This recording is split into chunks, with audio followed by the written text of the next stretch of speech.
അദ്ദേഹത്തിന്റെ ശ്രമം. പിന്നീടാണ് ഏറ്റവും പ്രസക്തമായ കാര്യം ഉണ്ടായത്. അത് മറ്റൊന്നുമല്ല, ഭരണഘടന. നമ്മുടെ സ്വാതന്ത്ര്യം എന്ന് പറയുന്നത് എന്താണ് എന്ന് എവിടെയെങ്കിലും എഴുതി വെക്കണ്ടേ? അത് എഴുതി വെച്ചിരിക്കുന്ന പുസ്തകമാണ് ഇന്ത്യൻ കോൺസ്റ്റിറ്റ്യൂഷൻ. അതിൽ ശ്രീ അംബേദ്കർ ആ കാലഘട്ടത്തിൽ നമ്മൾ മനസ്സിലാക്കണം, പണ്ഡിറ്റ് ജവഹർലാൽ നെഹ്റുവിന്റെ ഏറ്റവും വലിയ വിമർശകനായിരുന്നു അംബേദ്കറും. അതോടൊപ്പം തന്നെ പണ്ഡിറ്റ് ജവഹർലാൽ നെഹ്റു ഉൾപ്പെടെ കോൺസ്റ്റിറ്റ്യൂന്റ് അസംബ്ലിയിലെ പ്രധാനപ്പെട്ട ആളുകൾ.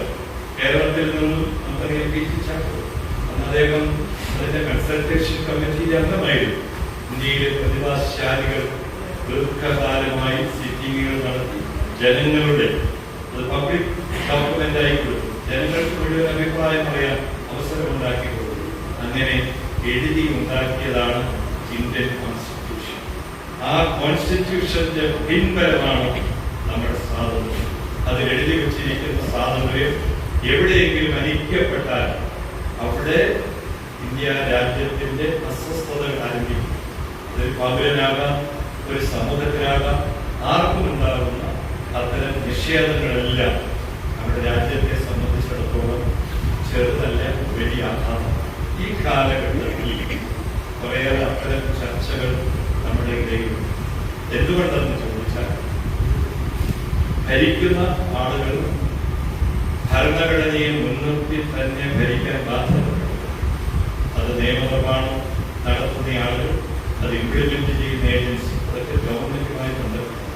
നമ്മുടെ ഭരണഘടനയുടെ ഏറ്റവും വലിയ പ്രത്യേകത എന്ന് പറയുന്നത് ഇൻഡിപെൻഡന്റ് ജുഡീഷ്യറി, മജിസ്ട്രേറ്റ് കോടതി മുതൽ സുപ്രീം കോടതി വരെ.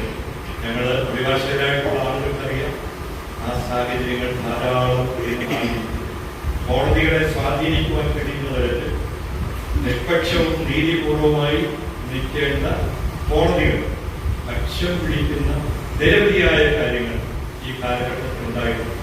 ഒരുപക്ഷെ ജസ്റ്റിസ് YS ചന്ദ്രചൂഡ് ഇന്ത്യയുടെ ചീഫ് ജസ്റ്റിസ് ആയതിനു ശേഷം അതിന് കുറേയേറെ മാറ്റങ്ങൾ ഉണ്ടായി എന്നത് വസ്തുതയാണ്.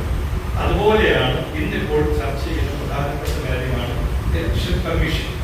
ഇലക്ഷൻ കമ്മീഷനെ കുറിച്ച് നമ്മുടെ കോൺസ്റ്റിറ്റ്യൂഷനിൽ വ്യക്തമായി എഴുതിയിട്ടുണ്ട്. ആർട്ടിക്കിൾ 324-29 324 മുതൽ 329 വരെ. അപ്പോൾ ഇന്ത്യയുടെ ഇലക്ഷൻ കമ്മീഷൻ എന്ന് പറയുന്നത് ഒരു ചീഫ് ഇലക്ഷൻ കമ്മീഷണറും 2 കമ്മീഷണർമാരും. ചീഫ് ഇലക്ഷൻ കമ്മീഷണർ കേരള കേഡറിലെ IAS ഉദ്യോഗസ്ഥനാണ്. അദ്ദേഹം എറണാകുളം കളക്ടറായിട്ടിരുന്നതാണ്. നമ്മുടെ BJP സാറിന്റെ പ്രൈവറ്റ് സെക്രട്ടറിയാണ് ജ്ഞാനേഷ് കുമാർ.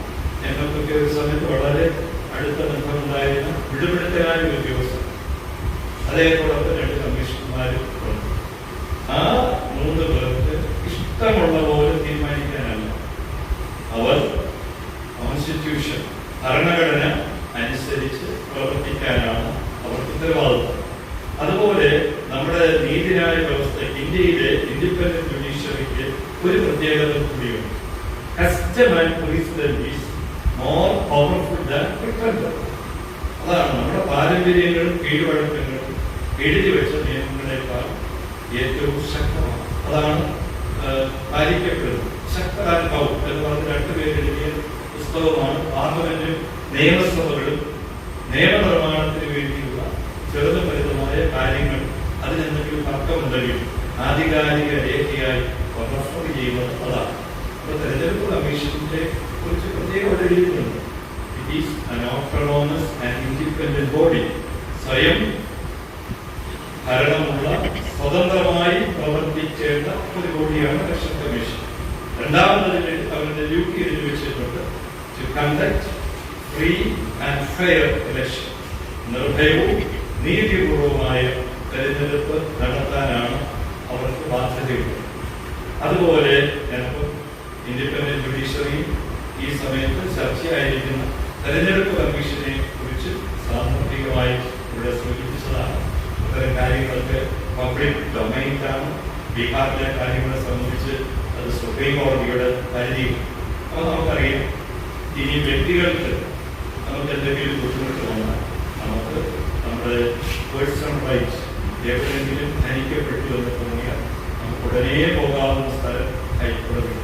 അപ്പോൾ ആർട്ടിക്കിൾ 226 അനുസരിച്ച് നമ്മുടെ നമ്മുടെ പൗരാവകാശം സംരക്ഷിക്കുവാൻ ഹൈക്കോടതിയിലും ആർട്ടിക്കിൾ 32 അനുസരിച്ച് പൗരാവകാശം ലംഘിച്ചാൽ നേരിട്ട് സുപ്രീം കോടതിയിൽ പോകുവാനും നമ്മുടെ ഭരണഘടനയിൽ വ്യവസ്ഥ ചെയ്യുന്നു.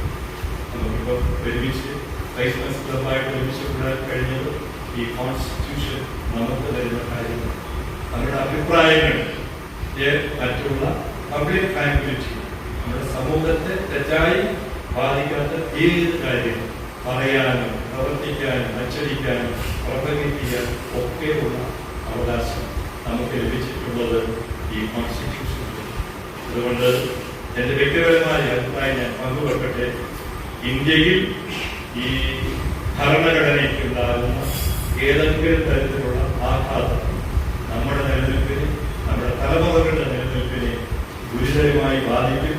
അതുകൊണ്ട് പബ്ലിക് ഡൊമൈനിലുള്ള ചർച്ച പത്രങ്ങളിൽ വരുന്നത്, ചാനലുകളിൽ വരുന്നത്, സ്വകാര്യ ചാനലുകളുടെ കടന്നുകയറ്റം, സത്യാസത്യമായ ധാരാളം വാർത്തകളുണ്ട്. സത്യാനന്തരകാലമാണിത്, പോസ്റ്റ് ട്രൂത്തിലാണ്.